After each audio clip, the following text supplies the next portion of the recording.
आज हम बात करने वाले हैं डर्मेटोलॉजी पे, एस्थेटिक्स पे, जिसमें फीमेल्स बहुत इंटरेस्टेड होने वाली हैं। Once the patient gets through it, तो the result lasts for good 7-8 years. Aesthetic dermatology इतनी एक्सपेंसिव क्यों होती है? यंग बच्चों को आजकल रंग बेहतर करने का बहुत शौक है। आजकल के मौसम के हिसाब से क्या जो है वो आप कहना चाहेंगे लोगों को किस तरह से प्रोटेक्ट करें? Hello and welcome to candid converse with doctor Fahad. आज हम बात करने वाले हैं डर्मेटोलॉजी पे, एस्थेटिक्स पे, जिसमें फीमेल्स बहुत इंटरेस्टेड होने वाली हैं। और जिस पर्सनैलिटी के साथ हम आज मौजूद हैं उनका नाम है डॉक्टर फारिया। हम उनसे बात करेंगे और पूछेंगे इनकी जर्नी के बारे में। डॉक्टर फारिया कैसी हैं आप? I am good, how are you? Great, I am good too. Doctor Faria बताइए अपने बारे में कुछ। So I started my MBBS journey from Dow University of Health Sciences, and after completing MBBS, I always wanted to do my post graduation. और general surgery में काफ़ी interest था मेरा, लेकिन वो परसू नहीं हो सकी। And then I started my post graduation from PNS Shifa military hospital, brigadier फाउनल बारी के अंडर। और वहाँ डर्मेटोलॉजी में एंटर होने के बाद मुझे आइडिया हुआ कि this is very emerging and rapidly upgrading field, because this is the only field जिसमें हम सर्जिकल केसेस भी करते हैं और क्लिनिकल केसेस भी डील करते हैं। और जो मेरे सुपरवाइज़र थे उनकी स्पेशलिटी थी डर्मेटो ऑन्कोलॉजी। तो वो स्किन कैंसर्स की सर्जिकल रिमूवल पे हमने बहुत एक्सपोजर हासिल किया। एंड देन एस्थेटिक्स का ये कि डर्मेटोलॉजी का वो एज सच ए रेजिडेंसी का पार्ट नहीं है। हमें रेजिडेंसी में डर्मेटोलॉजी में एस्थेटिक के प्रोसीजर्स एज सच बहुत ज़्यादा एक्सपोजर पर सिखाए नहीं जा रहे होते। लेकिन व्हाट आई डिड वाज कि I started doing attachments with some big names of dermatology. अच्छा, तो ये जो हमारे बड़े बड़े नाम थे उस ज़माने में, तो मैंने उनके साथ अटैचमेंट स्टार्ट की, बिकॉज उस ज़माने में होता ये था कि जो डर्मेटोलॉजिस्ट थे वो चाहते थे कि बस हम सिर्फ प्रिस्क्रिप्शन राइटिंग करें, प्रोसीजर्स ना करें। They're not into the procedures anymore. So what happened was कि I used to go to different dermatologists, few days fix हुए थे उनके साथ, and I used to go there and I do procedures there. और मुझे एक बहुत छोटी सी अमाउंट मिल जाती थी, तो उस ज़माने में रेजिडेंसी भी मेरी अनपेड थी, तो वो सारे खर्चे भी निकल आते थे और मेरा एक्सपोजर बहुत अच्छा हो गया। उसका फ़ायदा ये हुआ कि by the end of my residency Fahad, a lot of people of my batch didn't even know the ABCD of aesthetics. उन्हें एस्थेटिक के प्रोसीजर्स करने नहीं आते थे। अभी भी मुझे नहीं लगता कि एस्थेटिक्स इतना ज़्यादा जो है वो एक्सप्लोर्ड फील्ड है इन पाकिस्तान शायद, और लोग थोड़ा सा ज़रा शायद अभी समझते नहीं है कि एस्थेटिक्स और डर्मेटोलॉजी में एक्चुअली फ़र्क क्या है। Yes, exactly. थोड़ी सी लैक ऑफ अवेयरनेस भी है, और दूसरा ये कि इतनी सैचुरेशन है डर्मेटोलॉजी में। And then there are dermatologists who are pure clinical dermatologists, and then there are dermatologists who are cosmetic dermatologists. Right. Basically aesthetics part तो है dermatology का, करिकुलम में है, पढ़ाया भी जाता है, लेकिन एक तो ये है कि उसकी अवेयरनेस अभी रिसेंटली ईयर्स में डेवलप हुई है लोगों के अंदर, तो उसकी एडॉप्टेबिलिटी में भी टाइम लगेगा। देन देयर आर इश्यूज़ कि अब सोशल मीडिया की जो पावर है वो इतनी ज़्यादा मिसयूज होने लग गई है कि एक आम पब्लिक जो है वो जो भी अच्छे चेहरे को देखेगी या खूबसूरत चेहरे को देखेगी, they wanted to be like that, they wanted to follow that actually. So a lot of our dentist community is now getting into aesthetics, because they are better looking. Absolutely. And they can speak well, and then they have the better social media presence. तो वो इस तरह से transformation हो गई। अब उसमें हुआ ये कि एक आम इंसान को ये नहीं पता कि एस्थेटिक्स के लिए मुझे जाना कहाँ है। Absolutely. तो वो थोड़ा सा ये एक ट्रिकी पार्ट है इसमें। राइट। हम हेल्थ साइंसेज वाले लोग जो है ना, वो पहले एक कॉन्सेप्ट था कि डर्मेटोलॉजी वो जाता है जो कहीं नहीं जाता। तो क्या कहेंगी इसके बारे में? मैंने तो ये दूसरी स्पेशलिटीज़ के लिए सुना था, डर्मेटोलॉजी इज़ वेरी कॉम्पिटिटिव। अगर आप if you talk about west in US, I always wanted to pursue my dermato oncology career in US. मैं चाह रही थी कि मैं मोस्ट माइक्रोग्राफिक सर्जरी, जो कि कैंसर की सर्जरी है, उसकी फेलोशिप वहाँ स्टार्ट करूँ। But then when I explored my options, I got to know कि there are dermatology is the top specialty in US and UK. Right. So it's very competitive. यहाँ थोड़ा सा ये है कि it's medicine and allied का part है। Absolutely, yes. जबकि this is a bridge between surgery and medicine. इसमें हम सर्जरीज भी कर रहे होते हैं। चूँकि मेडिसिन एंड अलाइड है, फिर है भी एक माइनर सब्जेक्ट, तो दैट इज़ वाई थोड़ा सा अंडररेटेड है। बट नाउ तो ये काफ़ी पॉपुलर हो गया है। A lot of the series we get for our clinic are from young graduates who They wanted are, to they go are. for अब dermatology. तो डेवलपमेंट हो, जैसे आपने कहा कि सोशल मीडिया का बहुत बड़ा इम्पैक्ट है, तो अब एस्थेटिक्स और डर्मेटोलॉजी की तरफ ज़्यादा आ रहे हैं. हमने आमतौर पे देखा था कि the clinical dermatologist they use A pattern of treatment for most of the cases. इनकी दवाएं एक जैसी होती थी, इनके प्रोसीजर्स एक जैसे होते थे, तकरीबन हर किस्म के डिसऑर्डर के लिए एक जैसे जो है वो प्रिस्क्रिप्शंस आ रहे होते थे. तो ऐसा क्यों है? आपको क्यों लगता है कि क्या ये चेंज नहीं होना चाहिए? नहीं, मेरा नहीं ख्याल, क्योंकि हमारी जो डर्मेटोलॉजी, क्लिनिकल डर्मेटोलॉजी अगर हम बात करें तो क्लिनिकल डर्मेटोलॉजी में a lot of the diseases are not curable. Not curable. They are not curable. They are manageable, but they're not curable. We can bring the patient to a better lifestyle. We can life quality index उनका बेहतर कर सकते हैं, लेकिन वो completely ठीक नहीं होती. For example, eczema हो गया, psoriasis हो गया, lichen planus हो गया. Autoimmune है तो उसको तो आप autoimmune disorder cannot be taken So care that is why to manage the lifestyle condition कि patient को कम से कम तकलीफ हो अपने clinical condition की, you get to see a lot of similar prescriptions. But the thing is that the choice of certain drugs is very important. और वो आपको फिर वेरी करती भी नजर आती हैं. Great. एक बहुत important सवाल जो हर कोई पूछना चाहेगा आपसे, एस्थेटिक डर्मेटोलॉजी इतनी एक्सपेंसिव क्यों होती है? एस्थेटिक डर्मेटोलॉजी बहुत ही अच्छा क्वेश्चन है ये Fahad, very pertaining question actually. Aesthetic dermatology में मैं इसको अगर समराइज करूं तो ये आए दिन का क्वेश्चन है मेरी ओपीडी में. हर पेशेंट ये सवाल लेकर आता है कि हम बड़ी हिम्मत, हम बड़ी हिम्मत से आए आपके पास, क्योंकि हमें तो यही एक इम्प्रेशन था कि हम जब डर्मेटोलॉजिस्ट के पास जाएंगे तो जेब खाली करके आना है, वॉलेट खाली करना चाहिए, बेचनी पड़ेगी. तो उसमें बात सारी ये फहद कि एस्थेटिक डर्मेटोलॉजी जो है वो इतनी वास्ट फील्ड है, and the range of equipment is varying so much. For example, an equipment that is called HIFU, high intensity focus ultrasound, slimming के लिए होता है वो, ठीक है, बॉडी के फैट को कम करने के लिए होता है, चीजल करने के लिए होता है आपके कॉन्टोर्स को. तो अब वो एक मशीन, मैं उसकी एग्जांपल दे रही हूँ कि that can be purchased in 10 lakh rupees, and the equipment I have is USA made, and मैंने वो इम्पोर्ट करवाया, and it costed me around almost 13 million. Oh wow. तो अब एक 1 million and 13 million. Wow. The results will vary definitely. Absolutely. Results जो हैं वो durability का उसमें बहुत फर्क आएगा, and then the costing is involved. एक डर्मेटोलॉजिस्ट एक दफ़ा तो इन्वेस्ट करता है इक्विपमेंट में, but then पेशेंट को लगता है कि if the dermatologist is charging a certain amount तो वो पूरी उसके पास जा रही है, लेकिन ऐसा नहीं है. होता क्या है कि for example a lot of our lasers require some shots.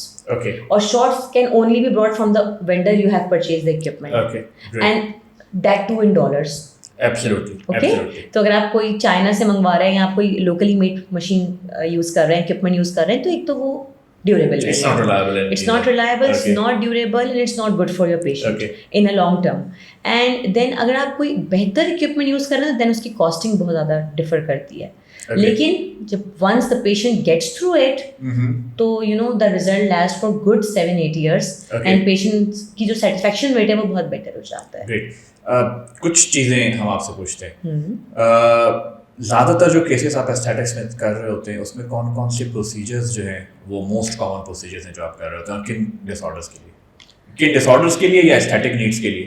Aesthetic dermatology is different and clinical dermatology is different. Clinical dermatology में तो मेरे पास सबसे ज़्यादा जो आजकल आ रहा है वो एक्नी आ रही है, क्योंकि गर्मियाँ हैं. It's the weather. जी, तो वेदर कंडीशंस की वजह से पहले यंग बच्चियों में काफ़ी ज़्यादा प्रेवलेंस थी. अब ये कि एवरी वॉक ऑफ लाइफ से पेशेंट्स आते हैं. वो पेशेंट्स जो पूरे दिन एसी में बैठते हैं, even they are coming with the acne, because acne have different causative factors. तो एक्नी हो गया. देन हमारी सोसाइटी में एंड्रोजेनिक एलोपेशिया यानी मेल पैटर्न बैलेंस, जिसमें मर्दों का गंजापन जिसको कहते हैं, वो बहुत ज़्यादा आता है. अगर हम एस्थेटिक की बात करते हैं तो एस्थेटिक में मेरे पास डिपेंड करता है एज ग्रुप, ठीक है. यंग बच्चियों को और यंग बच्चों को आजकल रंग बेहतर करने का बहुत शौक है. अच्छा जी. कॉम्प्लेक्शन, यस, कॉम्प्लेक्शन ब्राइटनिंग करने का बहुत शौक है. तो वो उस रीजंस की वजह से आते हैं. थोड़ी सी अगर हम आगे चलें एज ग्रुप में तो फिर anti ageing procedures, Okay. Everyone wants to delay their aging. Everyone wants to look better. Look better. और ये Definitely. अब स्पेशली प्रोफेशनल लोग, उनकी अब ये डिमांड हो गई है जॉब की. Oh, मतलब okay. a lot of my Well, patients yes, are जहाँ मार्केटिंग का Exactly. एस्पेक्ट आ जाता है, मीडिया का एस्पेक्ट आ जाता है, तो फिर तो उनकी डिमांड होती है ना कि Exactly. someone who looks good with knowledge, of course, but someone needs to be good. Someone needs to be at a state where someone is at a aesthetically powered position, probably. yeah, that's true. और अब एक छोटा सा dilemma ये start हो गया कि पहले हमारे पास पेशेंट्स आते थे, यंग बच्चियां आती थी कि उनकी मदर्स उनको लेकर आ रही हैं कि देयर आर सम प्रॉब्लम्स के Right. इनके रिश्ते नहीं हो रहे हैं और वो सब, तो आप उनको थोड़ा सा एस्थेटिकली बेटर कर दें. Right. Now I am getting male patients as well Oh, for okay. the same reason. The अच्छा. mothers are bringing the guys that they are well qualified, they are educated, but even then लोगों के अंदर एडॉप्टेबिलिटी इतनी आ गई है, लोग इतना well aware हो गए कि हम थोड़ा सा अपने ऊपर अगर ग्रूमिंग पे पैसा लगा देंगे Of course. तो विल लुक बेटर. हाँ, definitely. वो सब चीज़ें हैं. Anti ageing procedures are always in demand. अभी आपने बात की मेल पैटर्न बाल्डनेस, तो मेल पैटर्न बाल्डनेस पे क्या प्रोसीजर्स अवेलेबल हैं और how effective are they? Male pattern baldness or female pattern baldness is androgenic alopecia. Okay. And it's a clinical dermatology condition. ठीक है? Okay. तो ये सबसे पहले तो ये एक्सेप्ट करें कि ये एक बीमारी है. Okay. ठीक है, ये कोई ऐसी चीज़ So it's नहीं not natural. अब जो लोग ये समझते हैं कि नहीं, ये तो होना ही है, एज के साथ बाल जाने ही हैं, नहीं. बाल्डनेस होनी है, ऐसा नहीं है. From your vlog, I really want to enlighten people that this is a clinical disorder. Okay? Okay. And manageable as well. Okay. There are a lot of conditions जो manageable नहीं होती स्किन बिल्कुल. में, लेकिन ये manageable condition है. ठीक है. डिपेंड करता है कि आप किस स्टेज पे डर्मेटोलॉजिस्ट के पास आ रहे हैं. Okay. हमारा एक स्केल होता है विच इज कॉल्ड नॉर्टबर्ट स्केल. हम उस Okay. पे बीइंग अ डर्मेटोलॉजिस्ट हम उस पे पेशेंट को स्केल करते हैं. ठीक है. और जो ट्रीटमेंट ऑप्शन है it depends on the severity of androgenic alopecia. Okay. सबसे पहले तो कॉजेटिव फैक्टर आइडेंटिफाई होना चाहिए फहाद ठीक है. कि हो क्यों रहा है.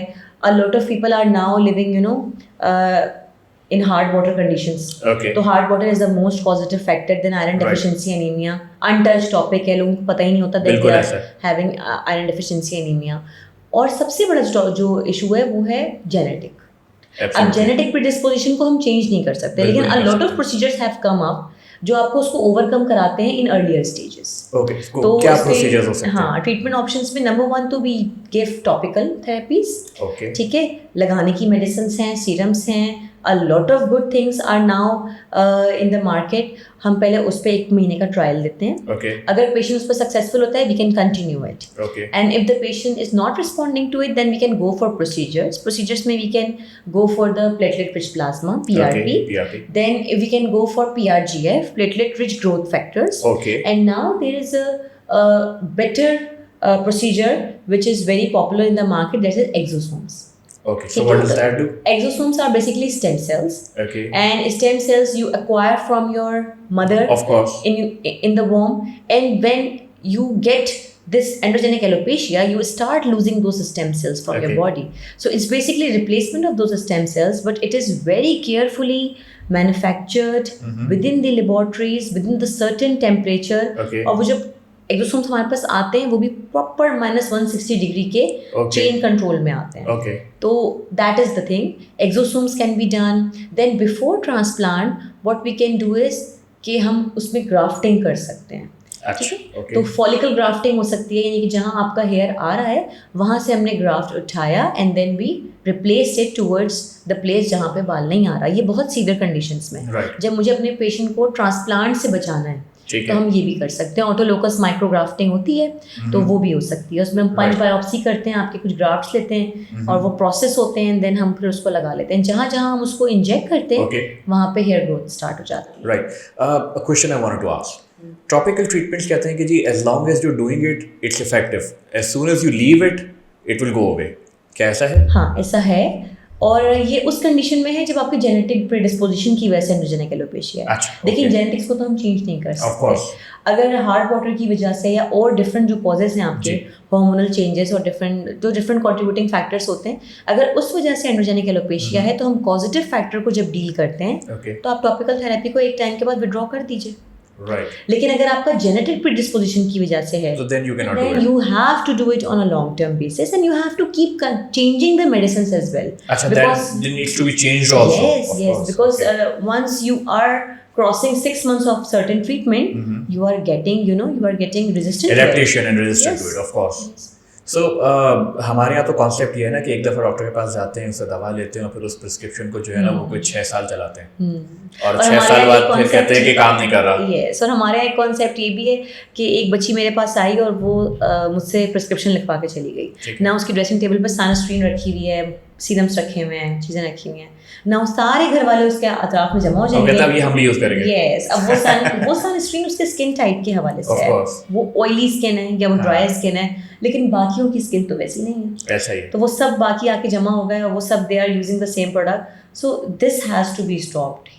It's not one formula for all. Of course, the same treatment regime cannot be used for everyone. Of course, they have a different skin type, different age, different reasons probably, whatever the possible would be. Even environmental conditions, Of course. यानी कि अगर कोई patient Karachi में है तो उसकी medicine certainly different होंगी from the patient who is residing in Gilgit and Hunza. Of course, of तो course. एक तो वो चीज, the whole weather system, the whole system. the whole is weather different. system. Every medicine has to be changed as per the weather conditions. Summer की अलग होती हैं, winters की अलग होती हैं, because it as per the requirement of your skin. Right. आजकल के मौसम के हिसाब से क्या जो है वो आप कहना चाहेंगे लोगों को, किस तरह से प्रोटेक्ट करें अपने आप? Well, there are 2-3 take-home messages from our vlog. That is, stay hydrated.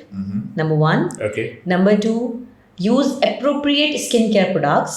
ठीक है, ऐसा ना करें कि आपने इंस्टाग्राम पे या फेसबुक पे कोई रन करता हुआ देखा scrub and you are immediately buying it because it's on sale. Right, that wouldn't be for you. Okay. सही है?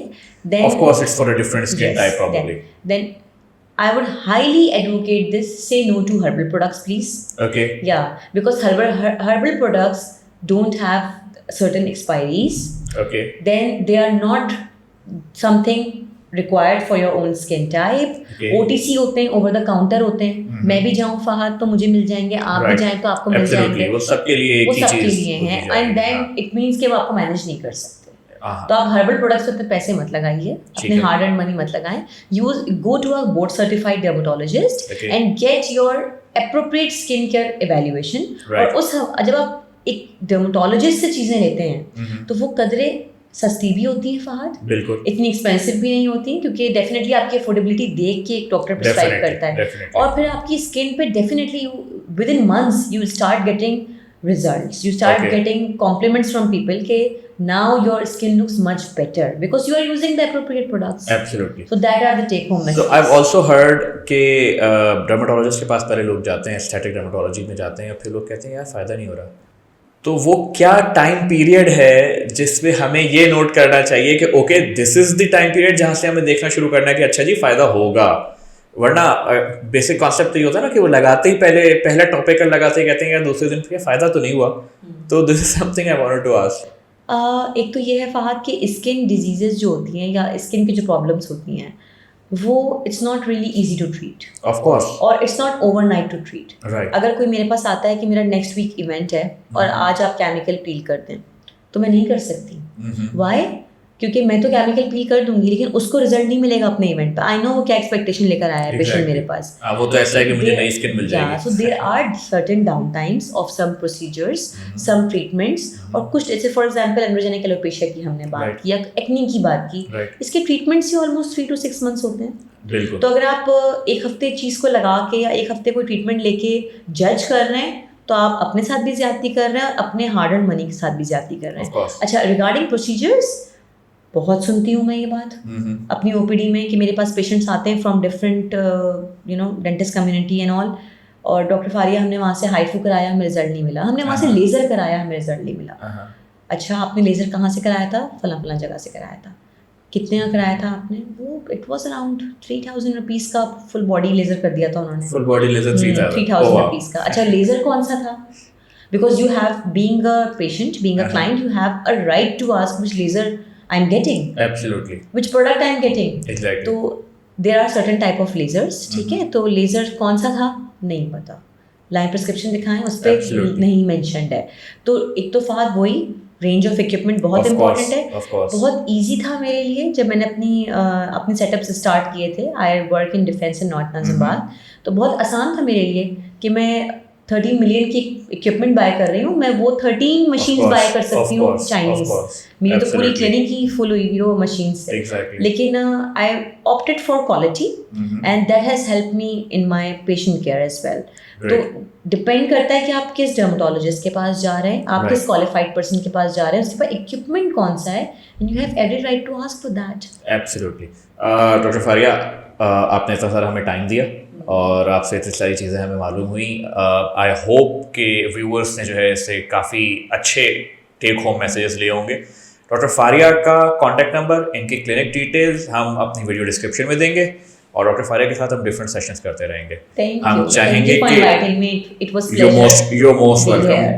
most welcome doctor Faria. हम आपको बुलाते रहेंगे, तंग करते रहेंगे. हम आपके साथ डिफरेंट डिसऑर्डर्स के साथ भी बात करेंगे और व्यूअर्स तक आपकी बात पहुंचाते रहेंगे. Thank you for coming. Thank you. देखते रहिए, सब्सक्राइब कीजिए, लाइक ज़रूर कीजिएगा वीडियो को. Thank you.